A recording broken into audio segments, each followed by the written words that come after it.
My daughter's husband thought I was just an old fool who didn't understand anything. He used to sneak into my room when he thought I was asleep, rummaging through my things, looking for something valuable. But that night, when he opened my drawer to get the keys to the safe, his face first turned white as chalk and then yellow, like egg yolk. What he saw there changed his life forever, and me, I just smiled in the darkness. Before we continue, please subscribe to the channel and let us know where you are listening in the comments. The fork froze halfway to my mouth when Mark's voice cut through our peaceful dinner conversation. So, Greg, that safe upstairs, what kind of lock does it have? Emily nearly choked on her water. Mark, what kind of question is that? But Mark's eyes stayed fixed on mine, waiting. There was something predatory in his expression that made my chest tighten. I set down my fork carefully, buying time. Just curious about home security, he continued, that practiced smile spreading across his face.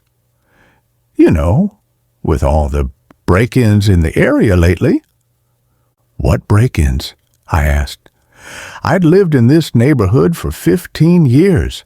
The most excitement we'd had was Mrs. Thompson's cat getting stuck in a tree last month. Mark waved his hand dismissively. Oh, you probably don't hear about them. They keep it quiet to avoid panic. He leaned forward, elbows on my dining table. But a man your age, living alone in a house this size, you must have some serious security measures.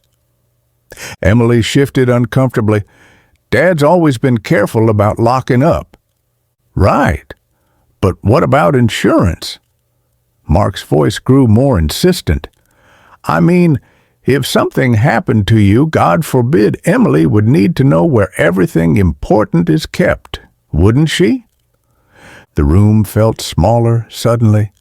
I watched Mark's face, noting how his pupils dilated slightly when he mentioned my hypothetical demise, how his fingers drummed against the table when I didn't immediately respond. I have everything organized, I said finally. Emily knows what she needs to know. But does she know about the key? The question hung in the air like smoke. Emily looked between us, confusion creasing her brow. What key? She asked.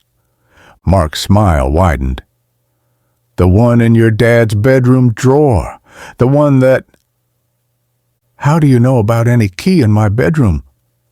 The words came out sharper than I intended. For just a moment, Mark's mask slipped. I saw something cold and calculating flash across his features before the concerned son-in-law expression returned. I was looking for aspirin last week when my head was killing me, he said smoothly. Em told me to check your bathroom cabinet, but I accidentally opened the wrong drawer first. Sorry, didn't mean to invade your privacy. Emily nodded quickly. I remember that headache. You were really suffering.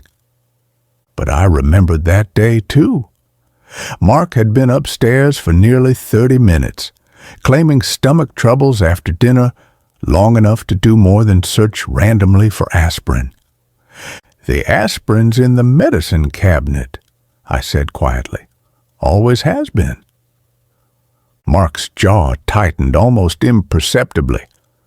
Must have been really out of it from the pain. The conversation limped along after that, but Mark kept circling back. Questions about my bank, about who else had keys to the house, about my daily routines. Each query felt like fingers probing a wound, testing for weakness. When dinner finally ended, Emily jumped up to clear the dishes. I'll handle cleanup tonight, Dad. You cooked. I don't mind, I said, already stacking plates. It was my routine, my way of processing the day's events. Tonight, I especially needed the familiar rhythm of washing and drying. "Come on, honey," Mark said to Emily, his hand already on her shoulder. "Let your dad handle his kitchen. We should get some rest." They disappeared upstairs, and I heard their bedroom door close. But as I scrubbed the dinner plates, I kept replaying Mark's questions, the way he'd known about a key he shouldn't have known existed, the casual mention of my death and Emily's inheritance.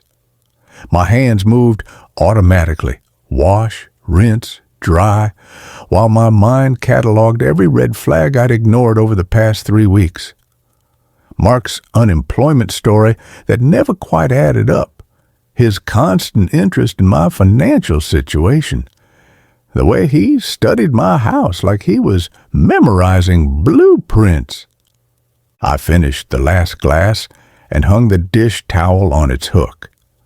The kitchen gleamed under the overhead lights, restored to perfect order. But something fundamental had shifted tonight. The house felt different now, not safer, but exposed. Upstairs, I could hear muffled voices through the walls, then silence. Time to see what other surprises waited for me in my own home. The first thing I noticed climbing the stairs was my bedroom door. It stood slightly ajar, maybe 2 inches of darkness visible through the gap. I stopped on the top step, my hand gripping the banister. That door had been closed when I went down for dinner. I always closed it, a habit from 40 years of living alone, broken only recently by my daughter's presence in the house. But Emily and Mark were staying in the guest room down the hall.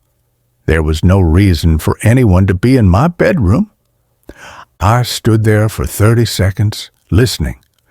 No sound came from the guest room, no movement anywhere upstairs, just the familiar settling noises of an old house and my own heartbeat drumming in my ears. I pushed the door open slowly, waiting for it to creak. It didn't. The hinges were well oiled, silent, but stepping into my private space felt like walking into a crime scene. Everything looked normal at first glance. The bed was still made, corners tight and perfect. My reading glasses sat on the nightstand where I'd left them. The lamp stood at the same angle, but my eyes, trained by decades of methodical living, caught the discrepancies immediately. The closet door hung open exactly 4 inches. I always closed it completely. The slight gap would have bothered me all night. My dresser drawers weren't quite flush anymore. The second drawer from the top, where I kept important papers, had been pushed in carelessly. A corner of a manila folder peeked out like a yellow tongue. My stomach clenched. I moved to the dresser, pulling out the drawer fully. The folders inside had been rifled through, returned in approximately the right order, but not exactly. Someone had been thorough but not careful enough. Insurance papers were mixed with bank statements. My will, normally kept in the back folder, had migrated toward the front, and the small brass key I kept taped under the drawer's lip was gone.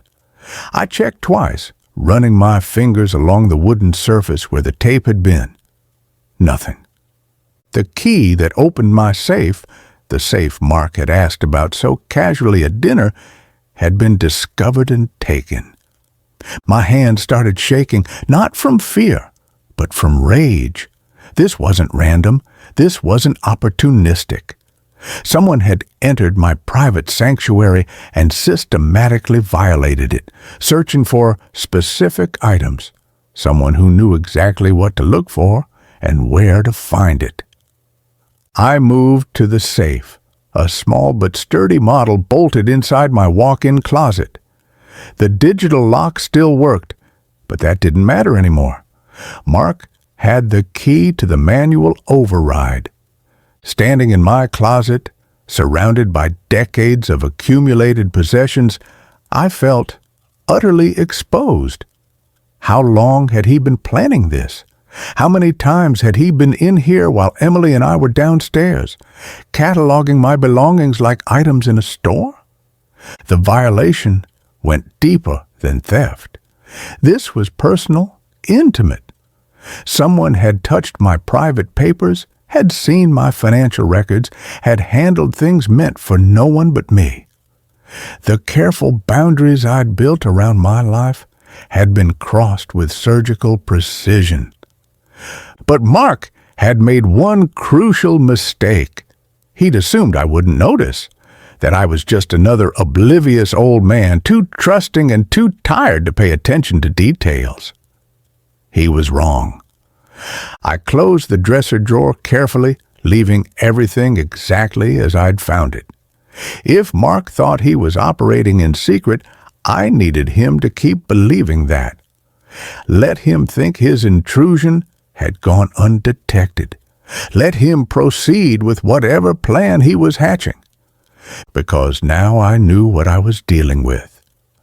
This wasn't about unemployment or temporary financial hardship. This was about theft. Premeditated, calculated theft by someone who'd spent weeks studying my routines and vulnerabilities. Someone who was sleeping down the hall with my daughter. I turned off the bedroom light and began getting ready for bed, moving through my normal nighttime routine. But every action felt different now, performed for an invisible audience. Was Mark listening? Did he know I'd discovered his search? As I pulled back the covers, one thought crystallized in my mind. Tomorrow, I would start gathering evidence. Tonight, I would lie awake and plan. But first, I needed to know exactly what I was up against. Sleep was impossible. I lay in bed, staring at the ceiling, my mind cycling through the evening's revelations. Every small sound made me tense. The house settling, wind through the trees outside, the faint hum of the refrigerator 2 floors below. At 11:47 p.m., according to my bedside clock, I heard movement downstairs. Soft footsteps crossed the living room floor. Not Emily's light step. Something heavier, more deliberate. Mark. I remained perfectly still, controlling my breathing, listening as the sounds moved toward the front of the house. Then, barely audible through the old house's thin floors, I heard his voice. "Yeah, it's me. Everyone's asleep." A phone call. Mark was making a phone call at midnight, speaking in whispers he thought no one could hear. I eased myself up in bed, careful not to let the mattress creak. The hardwood floor was cold against my bare feet as I moved closer to the heating vent that connected my bedroom to the living room below. Sometimes, sound traveled through the old ductwork in unexpected ways. "The old man's definitely loaded." Mark's voice drifted up clearer now. I found bank statements, investment portfolios, the whole thing. We're talking serious money here. My blood went cold. We're talking. He wasn't working alone. "Tomorrow night," Mark continued, "Emily's going to her book club meeting. She goes every Tuesday, 7 to 9. Gives us perfect timing." I grabbed my phone from the nightstand, hands trembling as I opened the voice recording app. Whatever came next, I needed evidence.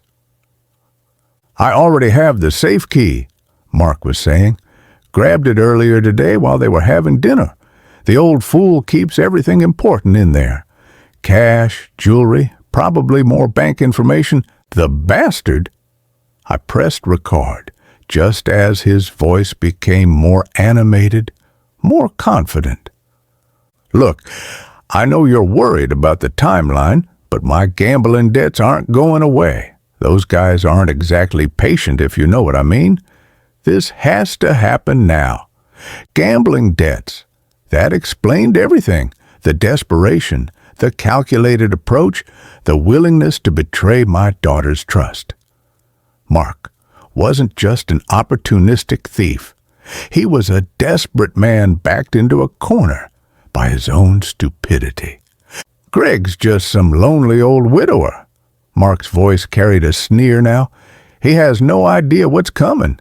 Hell, he was asking me about home security at dinner tonight. Practically handed me the information I needed. Rage built in my chest, hot and consuming. The casual dismissal in his voice, the way he reduced me to a stereotype, an easy mark. But I forced myself to stay quiet, to keep recording. The beauty is he'll never suspect family. Even if he figures out something's missing, Emily will convince him he just misplaced stuff. You know how old people get about their memory?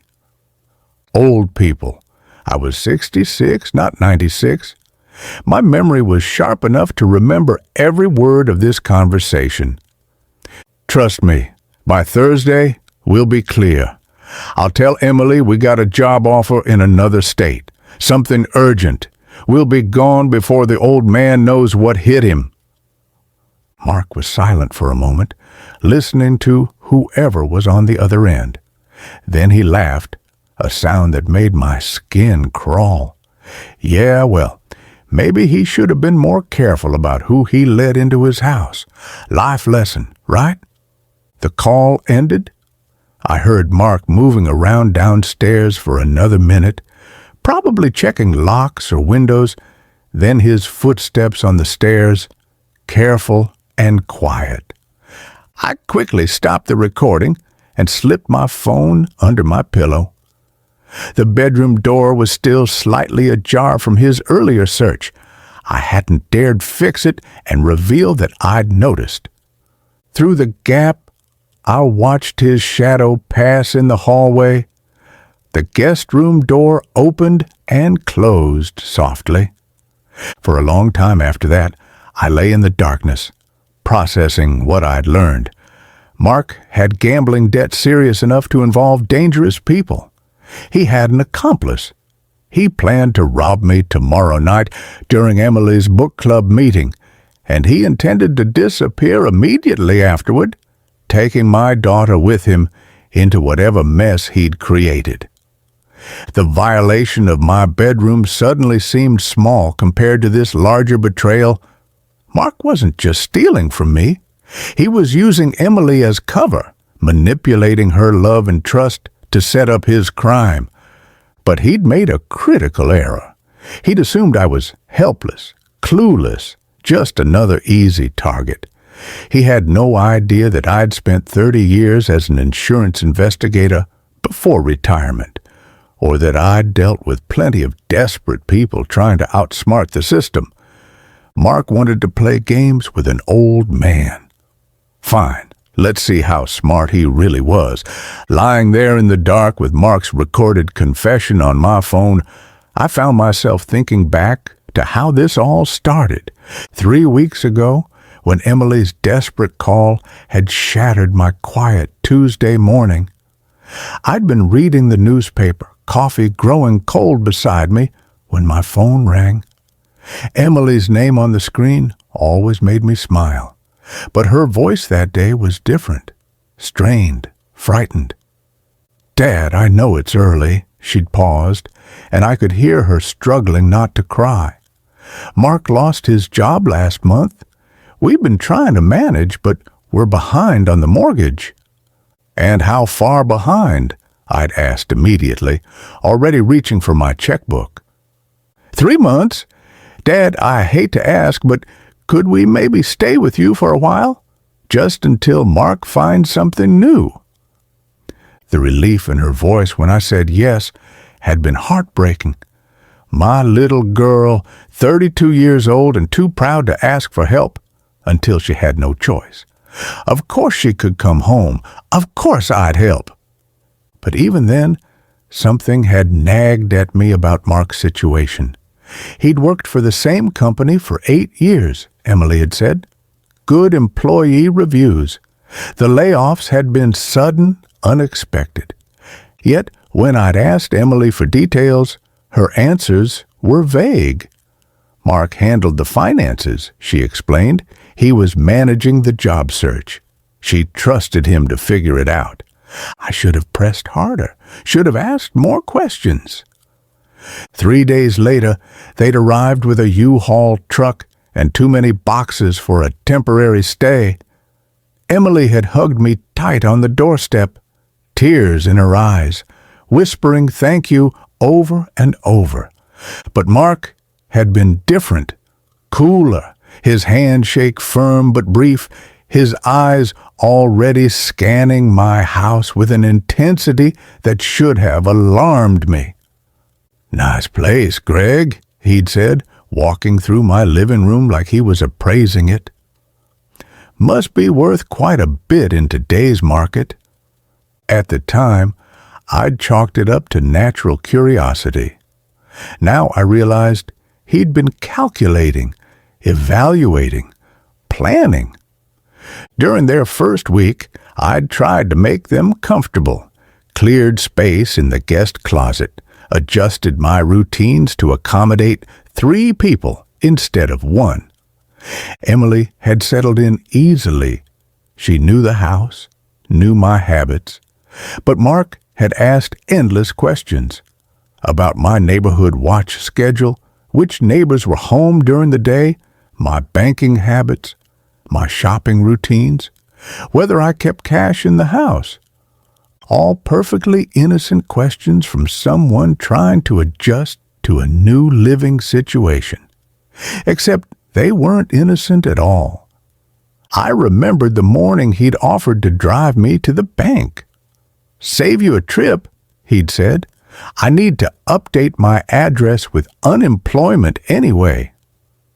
But at the bank, he'd lingered near the teller window, watching as I made my deposit, asked casual questions about my account types, my safety deposit box, red flags I'd ignored because I wanted to trust my daughter's husband, because Emily loved him, and I loved Emily. The gambling should have been obvious, too. Mark's phone rang constantly, calls he always took in private, stepping outside or into another room. He'd claimed they were potential employers, networking contacts. But I'd noticed how his mood shifted after these calls, the tension in his shoulders, the way he'd pace afterward. In the mail, financial statements addressed to Mark had been arriving at my house for 2 weeks. Credit card companies, collection agencies. I'd assumed they were just updating his address after his job loss. Now I understood they were dunning notices, final demands, threats. Emily knew none of this. She trusted Mark completely, took his explanations at face value. When he said he was handling their finances, she believed him. When he said the job market was tough, but he had prospects, she supported him. She had no idea her husband was drowning in gambling debt, had no clue that her childhood home was being surveilled like a target. My trusting, loving daughter was being used as the perfect cover for theft. The thought brought me back to the present moment, to my dark bedroom and the weight of Mark's recorded confession on my phone. In 12 hours, he planned to rob me. In 36 hours, he planned to disappear with Emily, dragging her into his web of debt and deception. But he'd made one catastrophic miscalculation. He'd assumed I was just a lonely old man, grateful for company and easy to fool. I wasn't lonely. I was careful. I was observant. And I had 30 years of experience dealing with people who thought they were smarter than everyone else. Mark wanted to steal from me tomorrow night. Fine, let him try. But he was about to learn that some old men bite back. I woke at 6:30, same as always. The recording on my phone felt like evidence of a nightmare, but the timestamp proved otherwise. 12:47 a.m., Mark's voice clear as daylight, planning to rob me tonight. Downstairs, I started the coffee maker and began my usual breakfast routine. Eggs, toast, orange juice. Everything precisely as it had been for the past 3 weeks. When Emily appeared in her robe, yawning and grateful, I smiled warmly. "Morning, sweetheart. Sleep well?" "Like a baby. Thank you again for letting us stay here, Dad." Mark appeared 20 minutes later, hair still damp from the shower. He looked rested, confident, a man with a plan. "Beautiful morning," he said, settling into his chair. "What's everyone got planned for today?" I set his coffee down carefully. "Oh, the usual. Might run some errands later." Mark's eyes sharpened slightly. "What kind of errands?" "Just odds and ends. Hardware store, maybe the bank." I watched his reaction. A tiny muscle twitched near his left eye. Nothing exciting. "The bank." Mark leaned forward. "Everything okay financially?" Emily laughed. "Dad's always been paranoid about checking his accounts in person. Old habits." "Not paranoid," I corrected mildly. "Careful. You can't be too careful these days." Mark nodded too enthusiastically. "Absolutely right. Identity theft, online scams. It's a jungle out there for someone your age." Someone my age. There it was again. That casual dismissal wrapped in false concern. "Speaking of careful," Mark continued, "I've been thinking about your home security. This neighborhood seems pretty quiet, but you never know." "It's perfectly safe," Emily interjected. "Dad's lived here 15 years without problems." But Mark wasn't listening to his wife. His attention stayed locked on me. "Still, a man living alone, valuable things in the house. It pays to be prepared. You mentioned that safe upstairs. Is that where you keep important documents?" I took a slow sip of coffee, considering my response. "Some things, yes." "What about cash? I mean, if the banks went down or something happened, it's smart to have emergency funds readily available." The audacity was breathtaking. He was sitting at my breakfast table, eating food I'd prepared, asking me to inventory my assets for his convenience. "I have what I need," I said simply. Mark tried a different approach. "You mentioned being a heavy sleeper last week. That's good. I worry about older folks who can't get proper rest." I hadn't mentioned any such thing, but I nodded anyway. "Oh, yes. Once I'm out, I'm dead to the world, especially lately. I've been so tired in the evenings." "That's normal at your age," Mark said. "Your body needs more rest." Emily shot him a look. "Mark, that's rude." No, he's right," I said quickly. "I usually take something to help me sleep. Knocks me right out until morning." Mark's posture relaxed noticeably. "Perfect. Let him think I'd be unconscious and helpless tonight."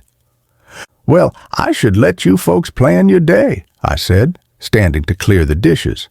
"I'll probably turn in early tonight. All this family activity has me more tired than usual."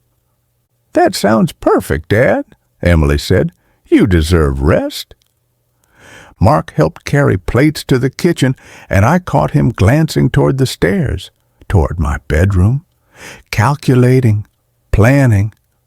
"You know," he said casually, "I might stay up late tonight, watch some TV in the living room. I'm a bit of a night owl." Of course he was. I smiled and nodded. "Make yourself comfortable."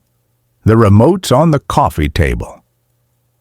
After breakfast, Mark announced he needed to make some calls about job prospects. Emily decided to organize their belongings in the guest room. I had my window. "I think I'll run those errands now," I told them. "You two enjoy some quiet time together." As I backed out of the driveway, I saw Mark watching from the upstairs window. Not the guest room window, my bedroom window. My hands tightened on the steering wheel. Tonight couldn't come soon enough. The hardware store was my first stop. I needed supplies, but more importantly, I needed to think through every detail of what was coming. Mark had made his intentions crystal clear at breakfast. Tonight, while I supposedly slept deeply with the help of medication, he planned to enter my bedroom, locate the key he'd spotted weeks ago, and open my safe. Simple, clean, the perfect crime against a trusting old man. Except the key wasn't there anymore.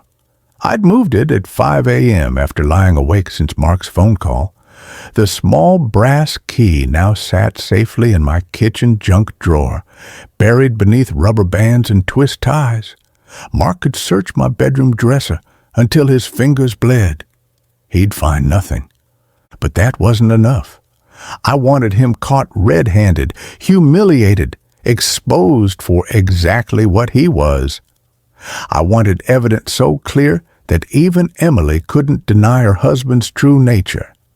In the hardware store's party supply aisle, I found what I needed. A small confetti cannon, the kind used for gender reveal parties. Spring-loaded, designed to create maximum mess with minimum effort. Perfect. I also picked up a bag of ultrafine glitter, the kind that sticks to everything and never quite comes off. Silver and gold, because if Mark wanted to be a thief, he should look the part. Back home, I found the house empty. A note from Emily on the kitchen counter. "Gone grocery shopping with Mark? Back by 2 p.m. Love you." Perfect timing. I had 3 hours.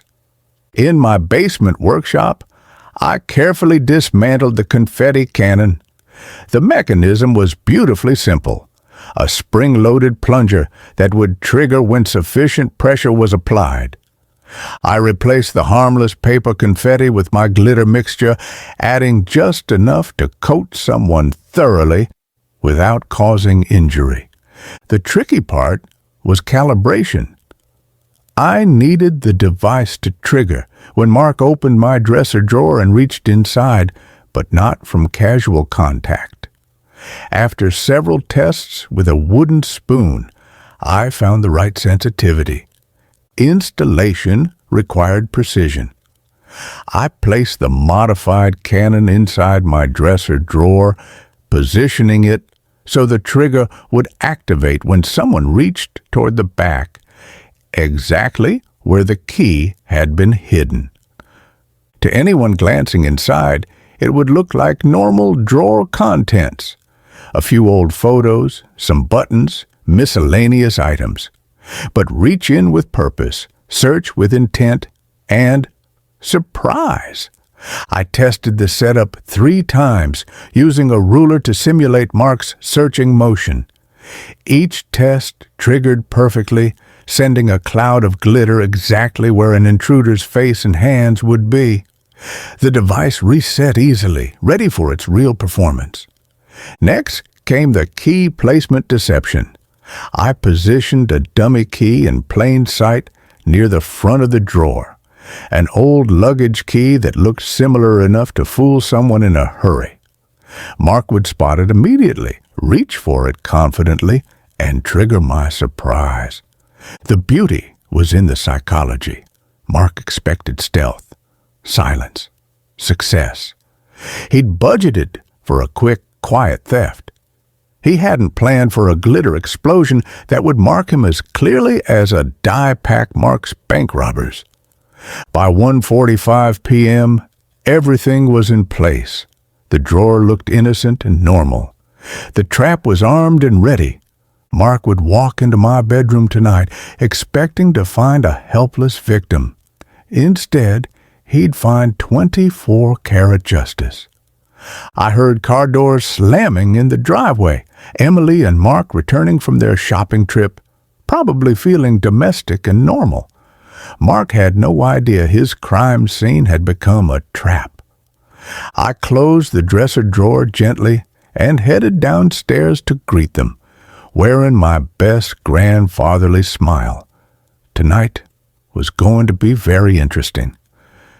"I need to run out for a quick errand," I announced after lunch. "Won't be long." Emily looked up from unpacking groceries. "Need help with anything, Dad?" "Just picking up something at the electronics store. You two relax. You've done enough shopping for one day." Mark barely glanced up from his phone, but I caught the flicker of interest in his eyes. The old man running errands alone, leaving the house unguarded, probably confirming his mental map of my routine. The Best Buy clerk was a helpful young man named Marcus, who didn't blink when I explained I wanted a security camera for my bedroom. "Lot of break-ins in your area?" he asked. "Something like that. I need something small with good night vision, and it needs to be wireless." Marcus showed me several options. I settled on a compact model that connected to my smartphone with motion detection and 8 hours of battery life. The camera was smaller than a deck of cards and came with magnetic mounting options. "You'll want to test the placement," Marcus advised. "The app lets you see exactly what the camera sees in real time." Perfect. I paid cash and drove home, the camera sitting in its box beside me like a secret weapon. Back home, I found Mark and Emily watching television in the living room. They looked comfortable, domestic, like a normal couple staying with Emily's father, not like thieves preparing for a heist. "Just going to rest for a few minutes," I told them, heading upstairs. "All this running around has me beat." In my bedroom, I closed the door and got to work.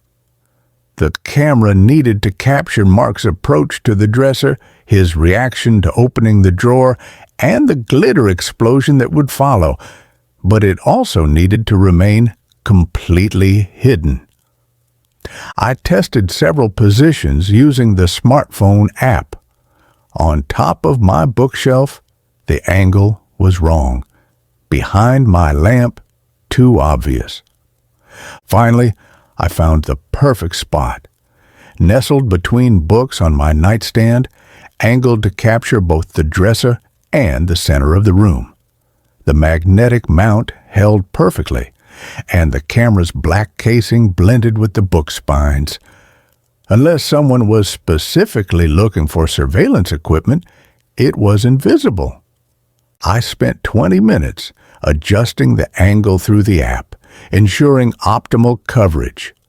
The motion detection was sensitive enough to activate when someone entered the room, but not so sensitive that normal settling or outside noise would trigger false recordings. Battery life was crucial. The camera needed to last from now until Mark made his move, potentially 8 to 10 hours. I switched it to motion-activated mode to conserve power, then tested the night vision capability by turning off the lights. The infrared image was crystal clear. Mark's face would be perfectly visible when he triggered my trap. I also tested the recording function, making sure the audio was clear enough to capture any words Mark might speak during his crime. If he said anything incriminating, and desperate people often talk to themselves, I'd have that evidence too. The setup was elegant in its simplicity. Mark would enter my room expecting darkness and silence. Instead, he'd be filmed from the moment he crossed the threshold. The camera would capture his search, his discovery of the dummy key, his reaching into the drawer, and the spectacular glitter explosion that followed. Visual evidence, audio evidence, and physical evidence, all in one beautiful package. I repositioned a few books to better camouflage the camera, then stood back to admire my work. Everything looked normal, innocent, just an old man's bedroom ready for a peaceful night's sleep. Downstairs, I could hear Emily and Mark talking quietly, planning their evening, no doubt. Mark was probably calculating the hours until his theft window opened. He had no idea the window had become a trapdoor. I checked my phone one final time. The camera feed was clear, the recording function active, the battery showing full charge. Everything was ready. Tonight, Mark would finally show his true colors, and thanks to modern technology, every moment would be preserved in high-definition detail. Let the games begin. Dinner passed peacefully, with Emily chatting about neighborhood changes and Mark checking his phone frequently. I played my part perfectly, the tired grandfather ready for an early bedtime after a busy day. By 8 o'clock, we'd settled in the living room. Emily curled up with a book while I claimed my usual armchair, making a show of rubbing my temples. "Long day," I murmured. "Think I'll turn in early tonight." Mark looked up from his phone immediately. "Actually, Greg, I was hoping we could share a drink first. You know, father and son-in-law bonding time." The suggestion came out of nowhere, but his tone was carefully casual. Too casual. "That's sweet," Emily said, not looking up from her book. "You two should spend more time together." "I was thinking about that bottle of Macallan I saw in your kitchen," Mark continued. "Premium stuff. Perfect for a nightcap." I kept my expression neutral, but internally, I was fascinated. Mark had been planning this conversation probably since breakfast. The timing, the suggestion, the specific mention of expensive whiskey, nothing was accidental. "I appreciate the thought," I said, "but I'm on medication that doesn't mix well with alcohol." Mark's smile tightened almost imperceptibly. "Come on, one small glass won't hurt. We're practically family." Really, I should avoid it entirely. "Dad's right," Emily chimed in. "The doctor was very specific about his blood pressure medication." But Mark wasn't giving up easily. "What about just a toast then, a tiny sip to celebrate?" He paused, searching for something to celebrate. "To family." The persistence was telling. A normal person would have accepted my first refusal graciously. Mark was pushing because he needed me to drink something specific, something that would ensure I slept deeply tonight. "I tell you what," he said, standing up. "I'll pour myself a glass and we can just sit and talk. No pressure for you to drink." He disappeared into the kitchen before I could object. I heard cabinet doors opening, the clink of glass. When he returned, he carried 2 tumblers, one with amber liquid, one empty. "Changed my mind," he said, settling back onto the couch. "Poured you just a splash for the toast, barely a teaspoon." He held out the second glass. The whiskey inside caught the lamplight, looking innocent enough. But I'd investigated insurance fraud for 30 years, and desperate people always got sloppy. "Mark, I really can't." "One tiny sip," he insisted. "Emily, tell your father one sip won't kill him."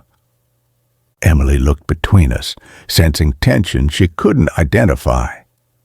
"If Dad says no, maybe you should respect that." Mark's jaw tightened. For just a moment, his mask slipped completely. I saw frustration, calculation, and something close to panic flicker across his features. "You know what?" I said, standing carefully. "I'm more tired than I thought. I think I'll take one of those sleeping pills and call it a night." Mark's posture changed immediately. "Sleeping pills?" "Doctor prescribed them last month. Powerful stuff. Knocks me out completely. I'll be dead to the world until morning." Relief flooded Mark's face. "That sounds perfect. You need your rest." "Sweet dreams, Dad," Emily said, kissing my cheek. "See you in the morning." I made a production of climbing the stairs slowly, pausing to grip the railing like an old man struggling with fatigue. At the top, I turned back. "Don't stay up too late, you two. Mark, help yourself to anything in the kitchen." "Thanks, Greg. Sleep well." In my bedroom, I went through the motions of preparing for sleep, changing clothes, brushing teeth, turning down the bed. But I also double-checked my camera positioning and confirmed the glitter trap was ready. I turned off the bedroom light and settled onto the bed fully clothed, positioning myself where I could see the hallway through my slightly open door. Downstairs, I could hear the television playing softly, Mark and Emily talking in hushed voices, then Emily's footsteps on the stairs, the guest room door closing. Mark stayed downstairs, waiting, probably watching the clock, calculating how long it would take for my sleeping pill to take full effect. I checked my phone. 9:47 p.m. The camera showed my empty bedroom in perfect night vision detail. The trap was set. The stage was prepared. All I had to do now was wait for my son-in-law to reveal his true nature. At 2:43 a.m., I heard the first creak on the stairs. I'd been lying motionless for hours, positioned so I could see the hallway through my barely open door. My phone showed the camera feed in real time. My empty bedroom, waiting in perfect night vision clarity. Mark moved like a professional burglar, avoiding the spots on the stairs that groaned under weight. He'd learned my house's quirks during his 3-week residency, mapping every sound that might betray his presence. The hallway floorboard outside my room whispered under his weight, then silence. He was listening, making sure his sleeping pill story had worked its magic. I controlled my breathing, keeping it deep and regular, the performance of my life, with my daughter's future hanging in the balance. My door handle turned with glacial slowness. Mark's silhouette appeared in the doorway, backlit by the faint hallway nightlight. He stood frozen for 30 seconds, watching my supposedly unconscious form. Satisfied I was deeply sedated, he slipped inside. Mark moved with predatory confidence now, believing himself invisible and untouchable. His dark clothing made him nearly invisible, but I could track his movement by sound and the shifting shadows.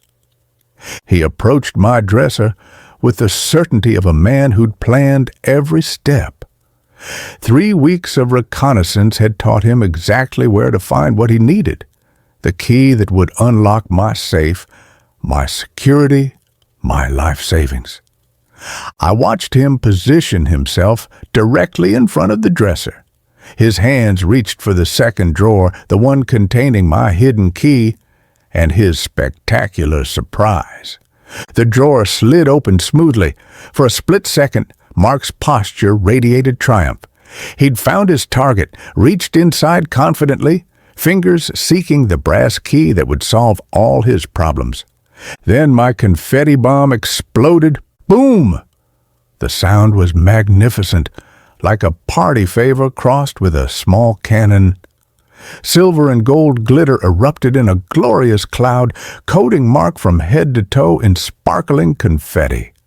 The explosion echoed through the house like celebratory gunfire. Mark stumbled backward, cursing violently as glitter settled in his hair, on his clothes, across his shocked face. He looked like he'd been attacked by a craft store explosion, transformed into a walking disco ball. "What the hell?" he gasped, brushing frantically at the glitter that clung to everything. I performed my awakening with Academy Award precision, sitting up with startled confusion.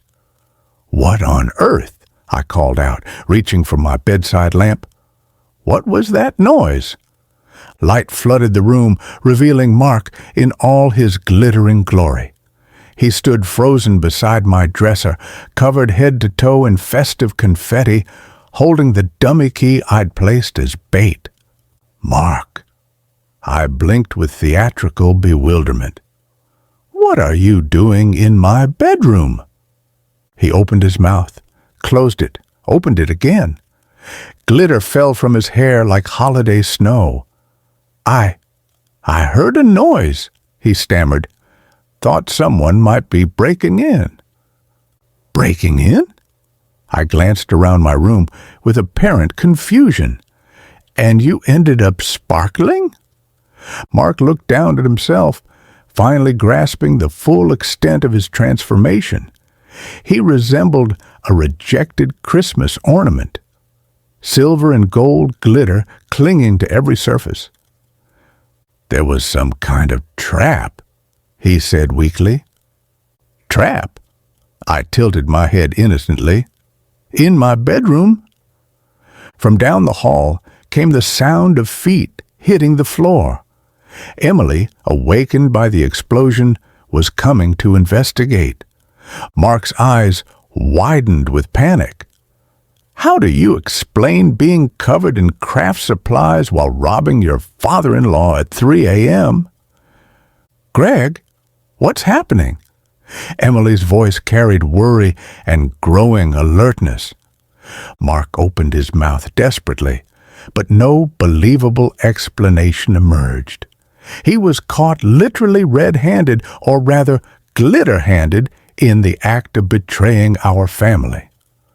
I allowed myself the smallest smile as footsteps approached down the hallway. Justice, it turned out, was beautifully sparkly. "Dad, are you okay?" Emily appeared in the doorway, tying her robe belt with quick, worried movements. Then she stopped dead, taking in the scene before her. Me sitting up in bed, apparently confused and concerned. Mark standing beside my open dresser drawer, covered from head to toe in glittering confetti, like he'd been dipped in a craft store. "What in the world?" Emily's voice caught. "Mark, why do you look like a Christmas decoration?" Mark's mouth opened and closed soundlessly. Glitter drifted from his hair with each movement, settling on my bedroom carpet like festive snow. "There was a noise," he said finally, his voice strained. "I came to check on your father." "At 3 o'clock in the morning," Emily's tone sharpened, "and you ended up covered in... what is that glitter?" "Some kind of security device," Mark said quickly, brushing frantically at his sparkling clothes. "It went off when I opened the drawer." Emily's eyes moved from Mark to the open dresser drawer, then to me. "Dad, do you have security devices in your furniture?" I maintained my expression of elderly confusion.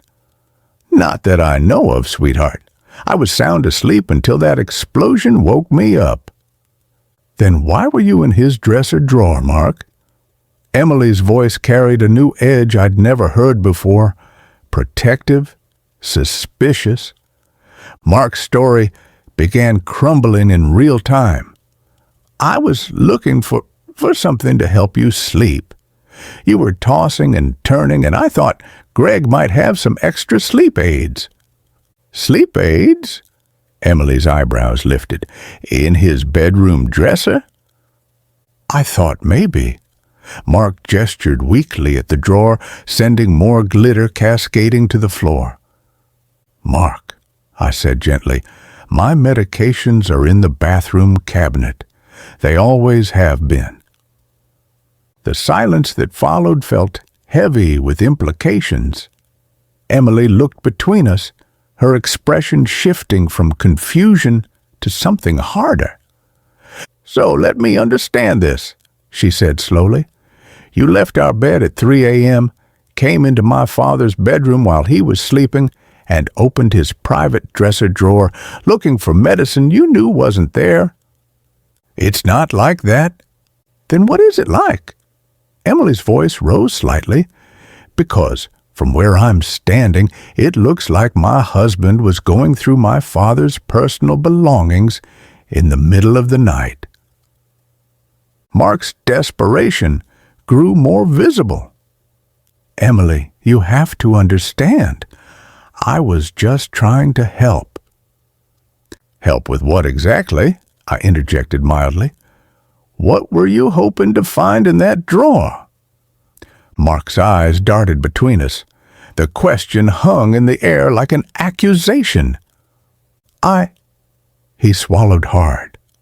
"I was confused, disoriented. I thought I heard someone breaking in." "Breaking in?" Emily repeated flatly. "So you decided to search my father's bedroom furniture?" "I wasn't searching." "Then what do you call opening his dresser drawer?" Mark's glitter-covered hands clenched into fists. "Why are you interrogating me like this? I'm your husband." The defensive anger in his voice seemed to hit Emily like a physical blow. She took a step back, and I saw something change in her expression, the last traces of trust beginning to crumble. "You're right," she said quietly.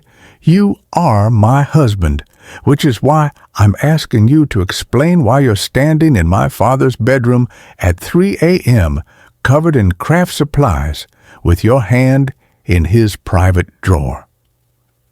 Mark looked trapped, cornered by the weight of his own implausible explanations. Glitter continued to fall from his clothes like evidence of his guilt. "I can explain everything," he said desperately. "Then please do." Emily crossed her arms. "Because right now I'm very confused about what my husband was doing in here." I watched my daughter's face and saw the exact moment her protective instincts shifted from Mark to me. The moment she began to see the situation not as a misunderstanding, but as a threat to her father. Mark must have seen it too, because his next words came out edged with panic. "Emily, you have to trust me." But trust, once broken by glitter and lies, isn't easily repaired.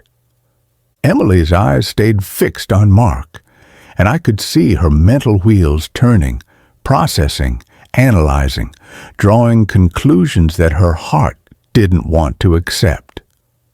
"Mark," she said slowly, "I need you to tell me the truth right now. What were you really doing in my father's bedroom?" Mark opened his mouth, but I knew the moment had come. My daughter deserved better than watching her husband spin more lies. She deserved the truth, no matter how much it would hurt. "Emily," I said gently, reaching for my phone on the nightstand, "there's something you need to hear." Mark's face went white beneath the glitter. "Greg, don't..." "Don't what?" Emily's voice sharpened dangerously. "Don't what, Mark?" I found the recording from 2 nights ago and held up my phone. "Sweetheart, I recorded something last night. A phone conversation. I think you should listen to it." "No," Mark said quickly. "Emily, whatever he thinks he heard..." "Be quiet," Emily snapped. never taking her eyes off me. "Dad, play it." I pressed play. Mark's voice filled the room, clear and damning. "Yeah, it's me. Everyone's asleep. The old man's definitely loaded. I found bank statements, investment portfolios, the whole thing. We're talking serious money here." Emily's face went completely still. Her eyes widened as she listened to her husband's voice discussing my finances with a stranger. "Tomorrow night, Emily's going to her book club meeting. She goes every Tuesday, 7 to 9. Gives us perfect timing." "Stop it," Mark said desperately. "Emily, I can explain." "Shut up." Emily's voice was deadly quiet. "Just shut up and let me listen." Mark's voice continued from the phone. "I already have the safe key. Grabbed it earlier today while they were having dinner. The old fool keeps everything important in there. Cash, jewelry, probably more bank information." Emily's hand flew to her mouth. She stared at Mark like she was seeing a stranger. "Look, I know you're worried about the timeline, but my gambling debts aren't going away. Those guys aren't exactly patient, if you know what I mean." "Gambling debts?" Emily whispered. "What gambling debts?" The recording continued. "Greg's just some lonely old widower, probably grateful for the company. He has no idea what's coming." I watched my daughter's face crumble as she heard her husband's casual dismissal of me, his assessment of my vulnerability, his cold calculation of how to exploit my kindness. The beauty is he'll never suspect family. Even if he figures out something's missing, Emily will convince him he just misplaced stuff. You know how old people get about their memory. Emily made a sound like she'd been physically struck. Her husband's voice discussing how to use her trust to cover his theft from her father. "Trust me, by Thursday we'll be clear. I'll tell Emily we got a job offer in another state, something urgent. We'll be gone before the old man knows what hit him." I stopped the recording. The silence that followed was deafening. Emily stared at Mark, tears streaming down her face. "Gambling debts?" she whispered. "You were going to rob my father?"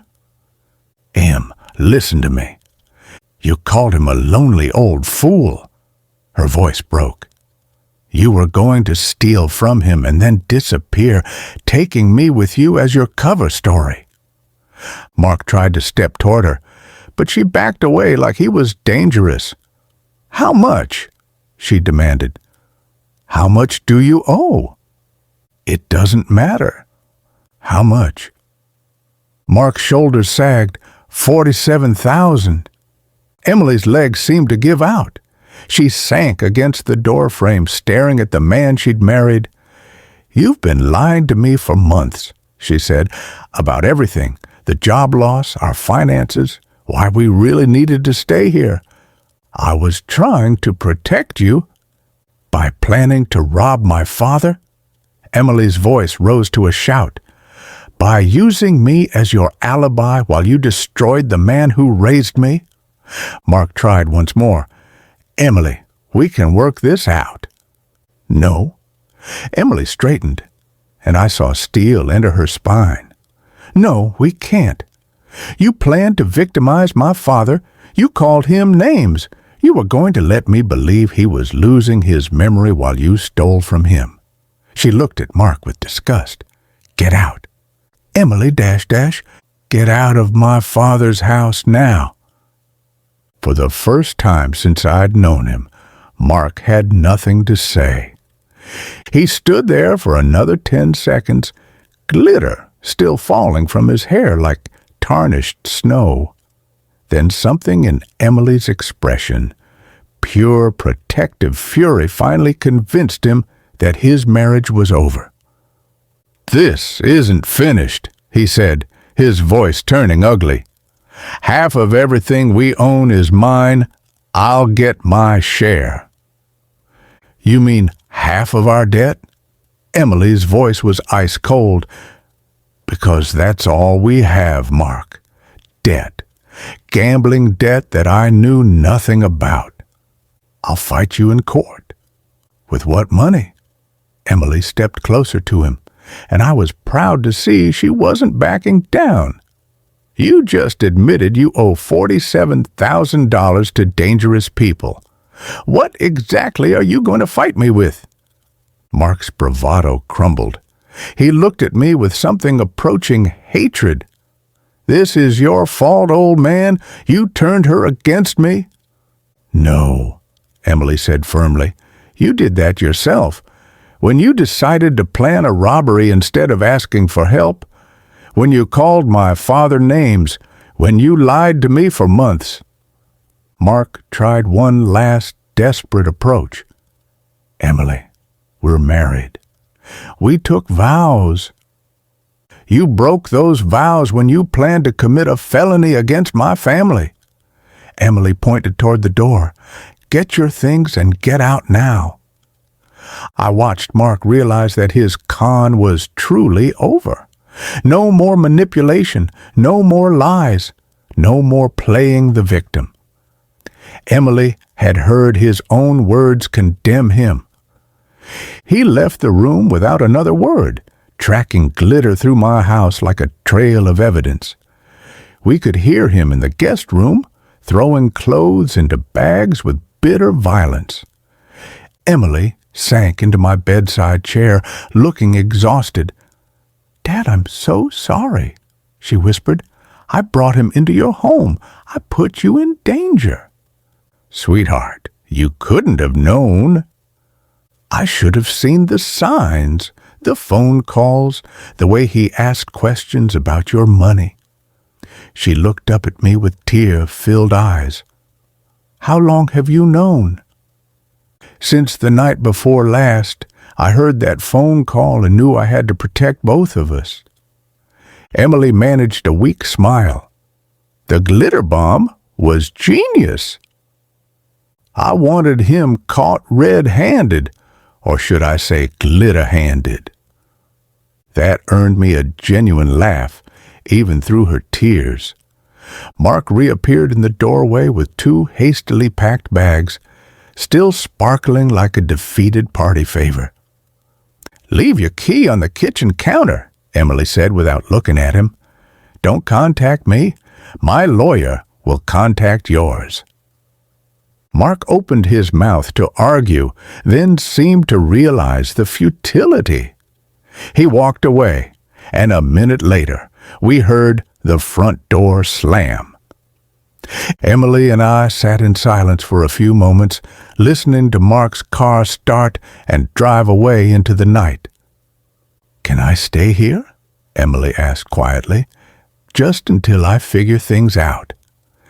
"Sweetheart, this is your home for as long as you want it." 3 months later, I was making coffee when Emily came downstairs, dressed for her new job at the local library. She'd taken to morning routines with the same methodical precision I'd always admired. "Morning, Dad." "Morning, sweetheart. Sleep well?" "Like a baby." She poured herself coffee and settled at the kitchen table. "Any regrets about the great glitter trap of March?" I chuckled. Only that I didn't film his face when it exploded. Emily's divorce had been finalized 2 weeks ago. Mark had contested nothing. Hard to argue property division when you're facing potential criminal charges and $47,000 in gambling debt. "Library busy today?" I asked. "Story time at 10, then I'm helping Mrs. Patterson research her genealogy." Emily smiled. "I love it there. Quiet, peaceful, full of people who actually appreciate books." She paused at the door. "Thank you, Dad, for protecting me, for handling everything so elegantly. Thank you for trusting me when it mattered most." After she left, I sat in my kitchen, sipping coffee and reading the newspaper. The house felt peaceful in a way it hadn't for months. No tension, no lies, no one calculating how to exploit my kindness. My phone buzzed with a text from Emily. Forgot to mention Mrs. Thompson asked if you'd help her install a security system. Apparently, word got around about your innovative home protection methods. I laughed out loud. Maybe I should patent the confetti bomb approach to home security. Outside, spring was settling over Court Lane. My neighborhood remained quiet and safe, just as it had been before Mark's brief invasion of our lives. Sometimes justice comes from courtrooms and police. Sometimes it comes from trusting your instincts, setting careful traps, and letting people reveal their true natures. And sometimes justice sparkles. If you like this story, please like this video, subscribe to the channel, and share your impressions of this story in the comments. To listen to the next story, click on the box on the left. Thank you for watching.